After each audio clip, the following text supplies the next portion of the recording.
The Shreveport neighborhood is still filled with people tonight, an emotional, disturbing evening as they're finding out the details of the shooting that happened both at this house back here behind me and at another one just up the street. Police telling me it was actually one of the survivors of the shooting who escaped and called them just after 6 o'clock this morning. When investigators arrived at the house, they found 10 people had been shot, 8 of them had been killed. 8 children shot in their sleep. The youngest had just turned 3 years old last month. That is not how a Sunday morning is supposed to go in Shreveport, Louisiana. But on April 19, 2026, a man named Shamar Elkins made sure it did. And what happened in the hours, weeks, and months leading up to that morning? The warning signs, the conversations, the social media posts, the things people said, and the things they chose not to say will leave you questioning everything you think you know about how evil actually arrives in a person's life. Stay with me, because this story is not straightforward. And the deeper we go, the more disturbing it gets. Before we dive in, if stories like this matter to you, if you believe these children deserve to be remembered, please take 2 seconds right now and hit that like button. Subscribe to Mistora Crimes and click the bell. Every subscriber tells the algorithm that real stories about real victims deserve to be heard. These babies had names. Let's make sure the world doesn't forget them. Now, let's go back to the beginning. The night before everything fell apart, a neighbor named Freddie Montgomery walked home from a friend's house and spotted Shamar Elkins sitting on his front porch. Children were playing in the yard. The 2 men waved at each other. Nothing seemed wrong.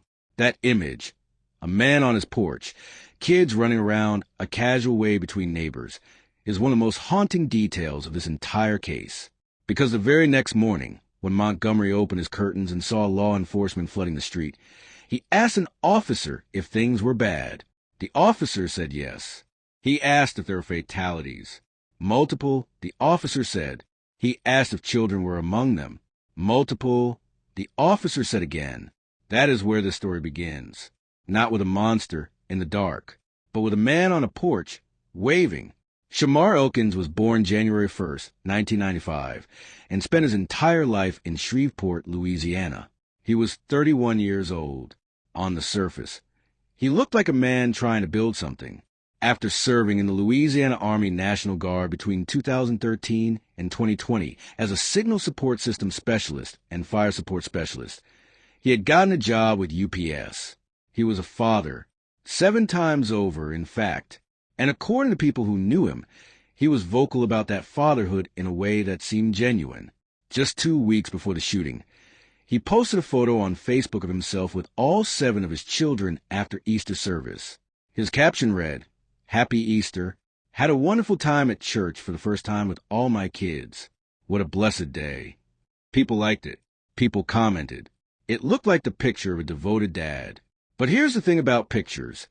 They only show you what someone wants you to see. And 4 days after that post, Elkins reposted an inspirational prayer that began, "Dear God, today I ask you to help me guard my mind and my emotions." That is not the post of a man who is fine. And there's something else, something that only came out after the massacre. About a month before the shooting, someone posted a viral social media prompt that asked, "Dads, if you could go back in time and have kids with a different woman, but still have the same kids, would you do it?" Elkins responded bluntly, "Hell yeah, I would." Think about that. A man who publicly celebrated being a father, who posted Easter church photos with his children, privately admitted he wished they had a different mother. That contradiction is the crack in the wall, and that crack was about to become a crater. Shamar Elkins and his wife, 34-year-old Shaniqua Pugh, had been together for 10 years and had gotten married on April 9th, 2024, just 2 years before the shooting. She had filed for divorce on the grounds of infidelity. And here is where the timeline starts to get terrifying. According to the New York Times, Shaniqua had actually considered leaving Elkins even before they were married, and he had told her, flat out, that if she ever left, he would kill her, the kids, and himself. She stayed. She married him anyway. And now investigators and grief-stricken family members are sitting with the unbearable weight of that detail. He said it out loud before the wedding, and she still went through with it. Now, let's be very clear here. We are not blaming Shaniqua. Not even close. Leaving a relationship where those kinds of threats exist is one of the most dangerous things a person can do. The data on domestic violence consistently shows that the threat level actually escalates when a victim tries to exit. So Shaniqua was, in every sense of the word, trapped. But the fact that this threat was made, heard, and not acted upon by anyone with the power to intervene, that's something this community and this country needs to sit with. Crystal Brown Page, a cousin of Elkins' brother-in-law Troy Brown, said Shaniqua told Elkins she wanted a divorce, and they were due to appear in court that Monday. I think that triggered something in him, Brown Page said. But she also said he had not been violent in the past, and there were no previous signs. And yet, there were signs, just not the kind that get reported to police. A co-worker at UPS named Willie Vasher described Elkins as a normal family man to all appearances, but noted an unusual stress habit. Elkins would pull out his own hair throughout the day, and it had left a visible bald spot on his head. That's not nothing. That's the body screaming what the mouth refuses to say. Relatives told the Washington Post that Elkins had spent roughly 10 days at the local Veterans Affairs Hospital for a psychiatric evaluation before being discharged in recent months. He had sought help. He had checked himself in. And when he came out, his brother-in-law Troy Brown said Elkins came home happy.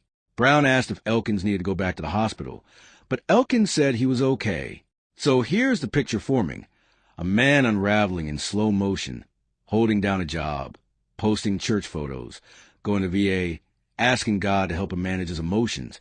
And all the while, his wife was counting down the days to a court appearance that would end their marriage for good. The court date was Monday, April 20th. He struck on Sunday, April 19th. Now, let's talk about what actually happened that morning, because the timeline is critical. At approximately 5 o'clock in the morning, Elkins went to a home on Harrison Street and shot his wife, Shaniqua, multiple times, striking her in the face. She survived. Barely, but she survived. And here's the detail that makes this even more devastating. From her hospital bed, Shaniqua has been asking about her children. She doesn't know yet. Or maybe she does. And that pain, the pain of a mother waking up from surgery asking where her babies are, is the kind of pain that has no language. After shooting Shaniqua, Elkins drove to a second home on the 300 block of West 79th Street, where he shot a second adult woman and 8 children. 7 of those children were his own. He killed every single one of them. Police spokesperson Christopher Bordelon said it appears many of the children were shot in their sleep, and that most of them were shot in the head. It is a disgusting and evil scene, Bordelon said. 8 children, asleep, in their beds. The only child to survive was a 13-year-old boy who managed to escape by jumping from the roof of the house. He sustained broken bones but no gunshot wounds and was able to call for help. Think about what it took for that child to do that, to see what was happening, to get to a window, to crawl out, to jump 2 stories in the dark, to hit the ground with broken bones and still pick up a phone and call for help. That child is alive today. And someday, when he's ready, his account of what happened inside that house will be the most important testimony in understanding those final moments. A third woman, Pugh's sister, and a 12-year-old girl also jumped from the roof trying to escape. Pugh's sister fractured bones in the fall. But his son is gone. One family, multiple losses, multiple injuries. And the man who caused all of it had been living in that same house with Brown, who had asked just days earlier if he needed to go back to the hospital. Crystal Brown, a cousin of one of the injured women, didn't mince words when she spoke to the Associated Press. He murdered his children. He shot his wife. And then there are Elkins' own parents, his mother Mahalia and his stepfather Marcus Jackson. They are now living inside a very specific kind of grief that has no name, because their son told them. He told them on Easter Sunday, weeks before this happened. He called them in tears, said he was drowning in dark thoughts, and told them he wanted to take his own life. His stepfather tried to reassure him, and Elkins responded, "Some people don't come back from their demons." Jackson told the New York Times, "I told him, you can beat stuff, man. I don't care what you're going through, you can beat it." That is a stepfather doing what stepfathers do, trying to lift someone up, trying to be encouraging. And he had no way of knowing that the demons his stepson was describing weren't just about himself. The Elkins and Pugh families gathered outside the scene together, shoulder to shoulder, on the same Sunday it happened. United in grief over children they had all helped raise, while two of their women lay in hospital beds fighting to survive. Now let's address the question that investigators are urgently trying to answer. How did Shamar Elkins even have a gun? In 2019, Elkins was arrested for illegal use of weapons and carrying a firearm on school property. The incident happened less than 300 feet from Caddo Magna High School, with gunshots fired toward the school while children were playing outside. He pleaded guilty to the illegal weapons charge and was placed on 18 months of probation. That conviction likely made him legally prohibited from owning a firearm. Yet on the morning of April 19, 2026, he showed up armed with both a small-caliber handgun and an assault-style rifle pistol.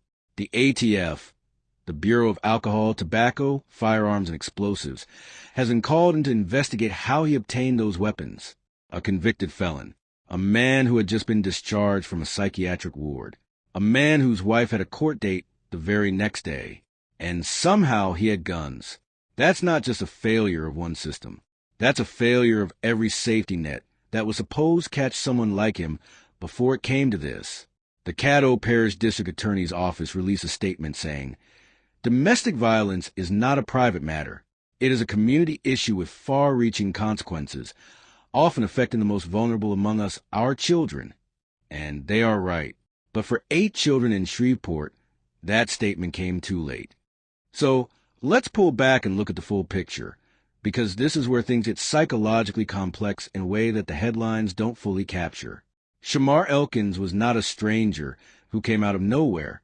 He was someone who was known. He had been in the system, the criminal justice system, the military system, the mental health system. He had people around him who loved him. He had a brother-in-law who lived with him, who checked on him, who asked him if he needed to go back to the hospital. He had a stepfather who told him he could beat his demons. He had gone to the VA himself voluntarily and checked himself in for 10 days. And yet, according to the New York Times, Elkins often appeared visibly stressed to those around him, and his co-worker noticed a hair-pulling habit that had left a bald spot on his head. The stress was visible. The deterioration was visible. But visible is not the same as actionable, especially when a man has no reported history of physical violence against the people he would ultimately target. Brown Page said that the night before the shooting, she saw Elkins and Shaniqua together. They stopped by her house. They seemed good. They were together. There didn't seem to be any issues, she said. Everyone is trying to figure out what sparked it. That last line, everyone is trying to figure out what sparked it. Here's what we know. The divorce papers were 1 day away. 1 day. And at some point in the early hours of that Sunday morning, whatever Shamar Elkins had been holding together, whatever fragile sense of control, of identity, of purpose, collapsed completely. And instead of turning that darkness only on himself, as he had threatened to do on Easter Sunday, he turned outward, toward the people he claimed to love most. There's a term psychologists use for this pattern: familicide. It's when a person, usually a male partner, kills family members, often framed in their own mind as some kind of twisted act of control or possession. The research on these cases consistently shows the same profile: a man facing the loss of a relationship, financial strain, a crumbling sense of masculine identity, who begins to view his children not as independent human beings with their own futures, but as extensions of himself, things he owns, things that can't be allowed to exist outside of his control. That is not an excuse. It is an explanation. And there is a very important difference between those two words. 8 children paid with their lives for a man's inability to let go. And right now, in hospitals across Shreveport, 2 mothers are recovering from gunshot wounds to the head, knowing their children are gone. Here is where we are right now. Investigators are still piecing together 4 separate crime scenes. The ATF is digging into how Elkins obtained firearms with felony on his record. The VA is facing questions about what protocols exist or don't exist when a psychiatric patient is discharged. And a city is in mourning. Shreveport Mayor Tom Arsenault said this at a press conference. This is a tragic situation, maybe the worst tragic situation we've ever had in Shreveport. And coming from a city that is known its share of hardship, that statement hits hard.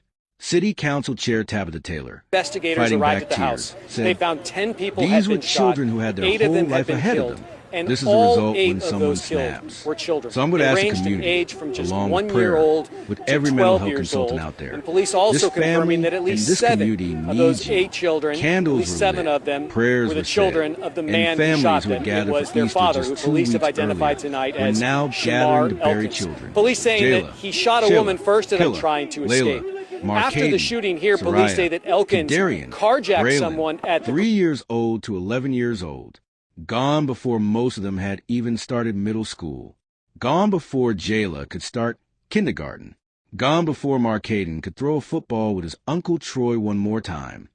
I want to leave you with some questions, not rhetorical ones, real ones, the kind this case forces us to wrestle with. When a man tells his wife he will kill her, the kids, and himself if she leaves, and she stays, what is society's responsibility in that moment? What should the people around that threat have done differently? And once a person has made a threat like that, and then, years later, walks into a VA hospital admitting they want to end their own life, where exactly does the system's duty of care begin and end? And what about the children? Jayla was 3. She had no concept of divorce, no understanding of the tension in that house, no way to protect herself. She was asleep. All of them were asleep. And the man who posted Easter photos and wrote, "What blessed day," that same man was the last face of them may have seen. How does someone hold those 2 versions of themselves in the same body? How does a person post a prayer about guarding their emotions on Monday and execute their children on Sunday? Is that a failure of mental health care? A failure of the legal system that let a felon obtain weapons? Or is it something older and darker? Something about the way certain people are taught to see their families as possessions rather than people? This case is not over. The investigation continues. The mothers are still healing. The survivor who jumped from that roof is still processing what he saw. And Shreveport is still trying to understand what happened in that house on West 79th Street in the dark of an April morning. What do you think could have stopped this? Was there a moment, one single moment, where a different decision by anyone involved could have changed the outcome? Drop your thoughts in the comments below. I read every single one of them. And if this story stayed with you, if you think Jayla and Braylon and Soraya and all the rest of them deserve to be remembered, subscribe to Mistora Crimes. Hit that bell. Share this video. Because the only thing standing between these stories being forgotten and being heard is you. Mistora Crime, where the truth always finds a way out.